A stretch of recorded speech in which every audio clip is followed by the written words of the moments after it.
सभी पत्रकार बंधुओं को नमस्कार।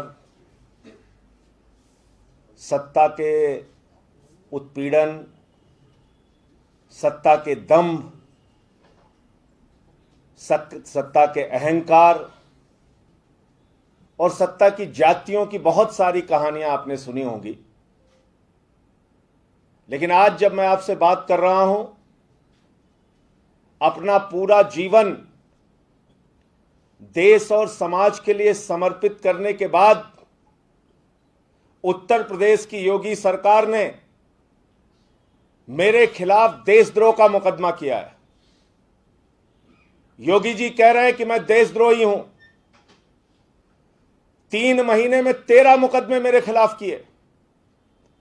3 महीने में 13 मुकदमे उत्तर प्रदेश में किसी माफिया के खिलाफ नहीं हुए।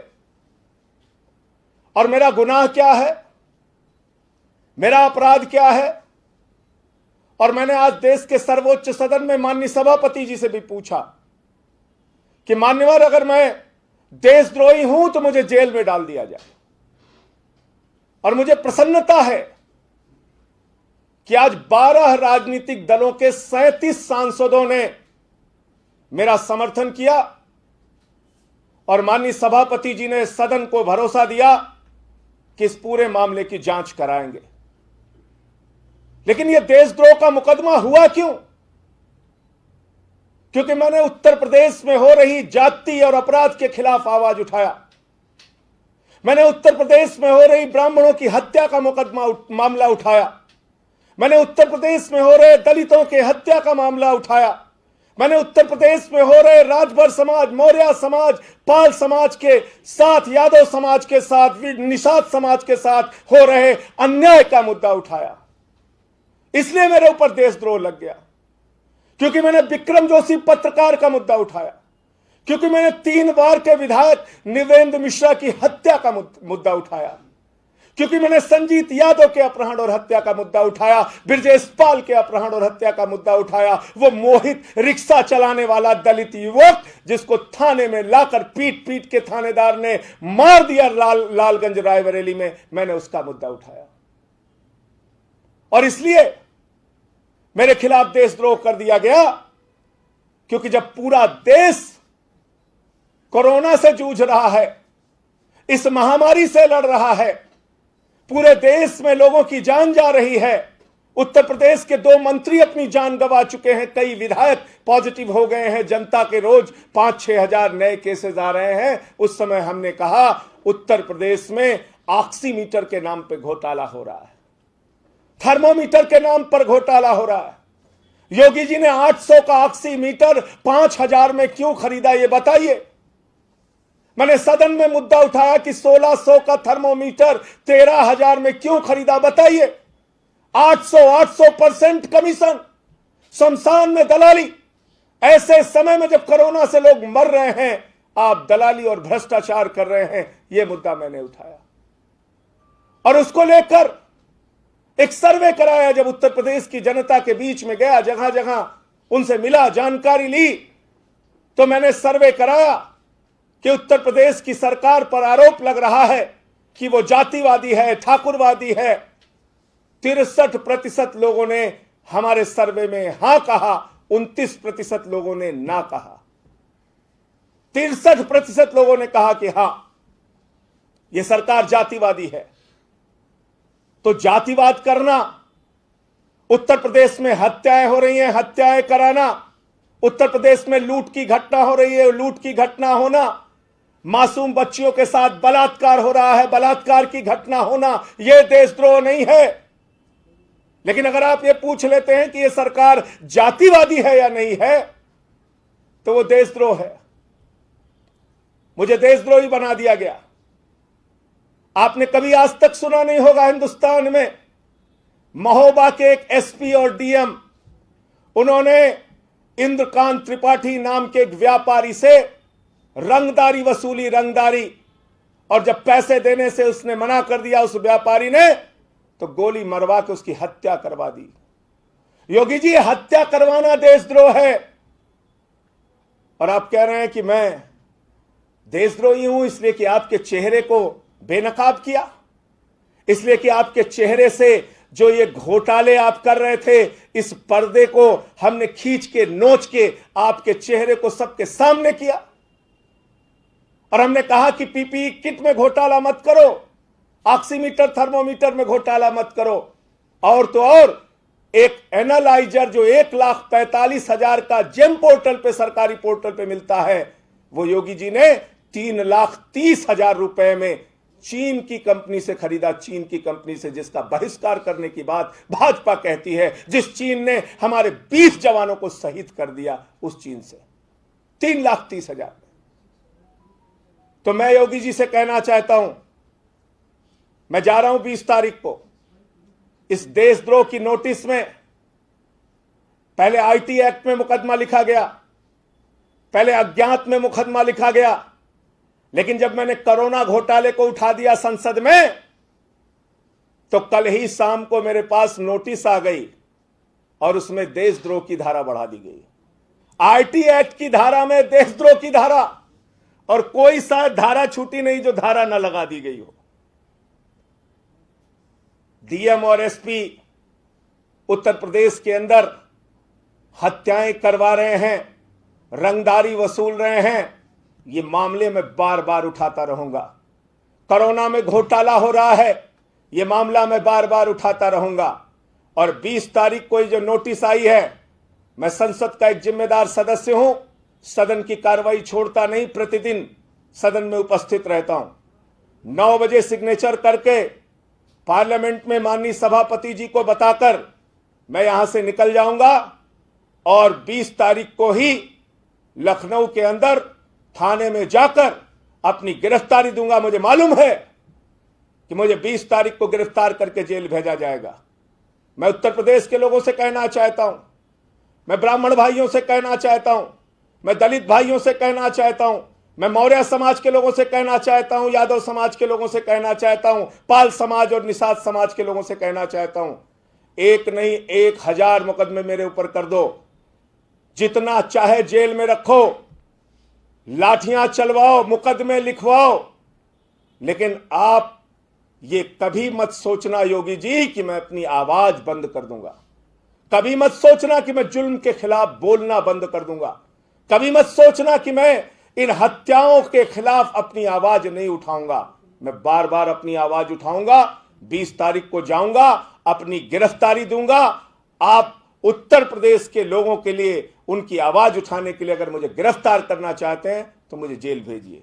आज जिन दलों ने मुझे समर्थन दिया, उनमें कांग्रेस पार्टी के सांसदों ने, समाजवादी पार्टी के सांसदों ने, टीएमसी के सांसदों ने, शिवसेना के सांसदों ने, आरजेडी के सांसदों ने, टीआरएस के सांसदों ने, टीडीपी के सांसदों ने, डीएमके के सांसदों ने, अकाली के सांसदों ने, सभी दलों के लगभग एनसीपी के सांसदों ने, लगभग 12 दलों के सीपीएम के सांसदों ने, सीपीआई के सांसदों ने, लगभग 12 दलों के सांसदों ने आज समर्थन दिया और 37 सांसदों ने हस्ताक्षर करके चेयरमैन साहब को, सभापति महोदय को चिट्ठी लिख के इस पूरे प्रकरण की जांच कराने की मांग की है।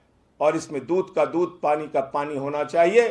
अगर मैं देशद्रोही हूं तो आप मुझे जेल में भेजिए, और अगर देशद्रोही नहीं हूं तो ये फर्जी मुकदमा लिखने वालों के खिलाफ कार्रवाई होनी चाहिए। मैं यही बातें आप सबसे करना चाहता था। आप लोगों के जो प्रश्न हो आप पूछ सकते हैं।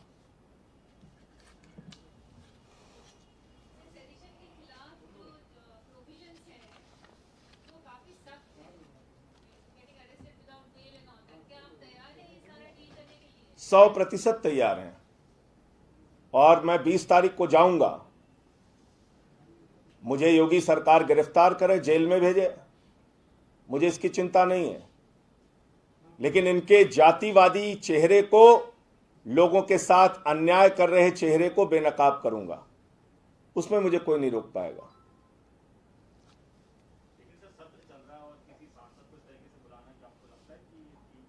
इसीलिए तो मैंने कहा कि ये तानाशाही है। इसीलिए तो मैंने कहा, मैंने अपने 25 साल के जीवन को किस तरह से गुजारा है वो अपने मुंह से बताऊंगा तो अच्छा नहीं लगेगा। लेकिन आज मुझे देशद्रोही कहा जा रहा है, तो इसका जवाब लोग देंगे। लोकतंत्र में जनता मालिक है, वो फैसला करेगी। आपके पार्टी को लेकर भी भाजपा के तमाम नेता कह रहे हैं कि देशद्रोही लोगों के साथ आपकी पार्टी जो है कंधे से कंधे मिलाकर चलती है। देखो, हमारी पार्टी के बारे में क्या कह रहे हैं, क्या नहीं कह रहे हैं, और कौन से लोग कह रहे हैं जिन्होंने हमेशा देश को तोड़ने का काम किया, नफरत फैलाने का काम किया, समाज को विघटित करने का काम किया, वो देशद्रोही नहीं है, वो देशभक्त हैं। और हम जैसे लोग जो हर आपदा में, मुसीबत में, हर संघर्ष में सीना तान के आगे रहते हैं, हम देशद्रोही हैं। तो ये तो लोगों के ऊपर छोड़ दीजिए, वो फैसला करेंगे। बाकी ये सरकार की सत्ता की तानाशाही हम लोगों ने बहुत देखी है, ये भी योगी जी भी कर रहे हैं, उनको भी स्वागत है, करते रहे। सिंह साहब, सवाल ये है कि उत्तर प्रदेश में 2022 में विधानसभा चुनाव, उससे पहले आम आदमी पार्टी की सक्रियता जो है आपके रूप में दिखाई दे रही है। FIR आपके ऊपर दर्ज हो रहा है, आपने विपक्षी दलों का सहयोग भी ले लिया है। Bahujan Samaj party, Samajwadi party, Congress, Bharatiya Janata party जैसे तमाम दल वहाँ पे मौजूद हैं। तो ऐसे में 2022 में आम आदमी पार्टी अपने भविष्य को किस रूप में देख रही है? देखिए, अभी हमारे पूरे प्रयास को जनता के बुनियादी मुद्दे को उठाने की दृष्टि से देखिए। अगर उत्तर प्रदेश में 8 पुलिस के जवान शहीद हो जा रहे हैं, अगर उत्तर प्रदेश में 3 बार के पूर्व विधायक की हत्या हो रही है, अगर पत्रकार विक्रम जोशी की हत्या हो रही है, प्रभात मिश्रा का इनकाउंटर करके फर्जी 12वीं में पढ़ने वाला लड़का, उसकी हत्या कर दी गई, खुशी दुबे आज भी जेल में सड़ रही है, 2 दिन की विवाहिता। तो अगर उत्तर प्रदेश में तमाम घटनाएं हो रही हैं तो उस पर बोलना कोई अपराध नहीं है और कोई देशद्रोह नहीं है। मैंने सारा काम पिछले दिनों में जनता के बुनियादी मुद्दों को उठाने का किया है। संजीत यादव का अपहरण और हत्या, ब्रजेश पाल का अपहरण और हत्या, जो मोहित कुमार एक दलित युवक था, रिक्शा चालक, उसको थाने में लाके पीट पीट के मार दिया गया। तो ये सारे मामले मैंने उठाए और आगे भी उठाता रहूंगा। और ये चुनाव की दृष्टि से इसको नहीं देखना चाहिए, ये एक संवेदनशीलता का मुद्दा है, सरकार की तानाशाही का मुद्दा है और सरकार किस तरह से अपराध रोकने में नाकाम रही है उसका मुद्दा है। संजय जी, एक सवाल इससे जुड़ा हुआ और है। अभी हमारे सहयोगी दीपक ने भी एक सवाल पूछा कि संसद का सत्र चल रहा है, ऐसे में आप 20 तारीख को वहां पर पहुंचेंगे, हस्ताक्षर करके वहां पे आप जाएंगे, सभापति को बता के आप जाएंगे, तो क्या ऐसे में आपकी गिरफ्तारी हो सकती है? क्या संविधान सम्मत है ये? अब देखिए, जिन लोगों को कानून, संविधान, नियम, किसी चीज से कोई मतलब नहीं है, वो कुछ भी कर सकते हैं।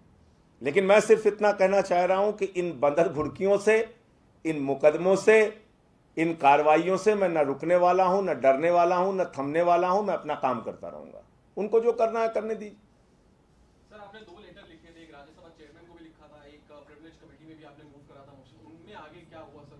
वो आज सभापति जी ने पार्लियामेंट में, अब चूंकि आप लोग शायद हो सकता है कार्रवाई आपने देखी होगी, जब सारे दलों ने मेरे साथ खड़े होके ये बात कही कि भाई ये बिल्कुल गलत हुआ है, देशद्रोह का मुकदमा जो लिखा गया है, तो उस पर सभापति जी ने कहा कि आप लेटर लिख के मुझे दीजिए। और तभी ये 37 सांसदों ने और 12 दलों के सांसदों ने सपोर्ट किया।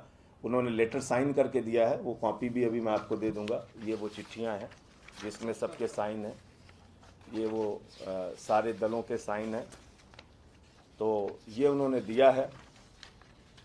और फिर ये लेटर मैंने सभापति जी को दिया है, उन्होंने कहा है कि मैं इस पूरे मामले को जांच करा के इस पर कार्रवाई करूंगा। तो सदन के अंदर उन्होंने, चेयरमैन साहब ने, देश के महामहिम उपराष्ट्रपति हैं, उन्होंने ये कहा है, तो निश्चित रूप से लगता है कि जरूर कुछ कार्रवाई होगी। बसपा का भी समर्थन मिला क्या? नहीं, बसपा का, जिन दलों का समर्थन था मैंने नाम बता दिया sir. 37 MPs from 12 political parties, from Kerala, from Karnataka, from Andhra Pradesh, from Telangana, from West Bengal, from Uttar Pradesh, from Bihar, from Punjab, from Maharashtra, everywhere, from Assam, अखंड भारत का समर्थन है। सर, एक सवाल और है, लेकिन दूसरे टॉपिक से है थोड़ा सा। एग्रीकल्चरल बिल्स जो है उन पे काफी बवाल हुआ है, ऐसा कंट्रोवर्शियल है। आज प्राइम मिनिस्टर कह रहे हैं कि जो अपोजिशन पार्टीज है वो कहीं ना कहीं भड़का रहे हैं। आपने काफी बार मूवमेंट लीड करा है फार्मर्स का, इसलिए आपसे सवाल बनता है कि आप कैसे देखते हैं जो प्राइम मिनिस्टर कह रहे हैं, उनका सीधा सा कहना यह है कि जो ऑपोजिशन पार्टीज हैं वो कहीं ना कहीं चलिए ठीक है, अपोजिशन पार्टीज को आप पार्लियामेंट में कह सकते हैं या पार्लियामेंट के बाहर बयान के लिए कह सकते हैं, लेकिन पंजाब की सड़कों पे जो किसान निकलकर आंदोलन कर रहा है, जो दिल्ली की सड़कों पे किसानों ने आंदोलन किया, जो उत्तर प्रदेश में किसान आंदोलन कर रहा है, और किसी राजनीतिक पार्टी के बैनर पे नहीं, अपने आप से किसान आंदोलन कर रहा है, किसान संगठनों के बैनर पे किसान आंदोलन कर रहा है। तो प्रधानमंत्री जी के द्वारा ये कहना कि इसमें राजनीतिक दल कोई भूमिका निभा रहे हैं भड़काने में, ऐसा बिल्कुल नहीं है। उनके साथ न्याय नहीं हो रहा है, उनको लग रहा है कि उनका हक उनसे छीना जा रहा है, इसलिए वो आवाज उठा रहे हैं। धन्यवाद।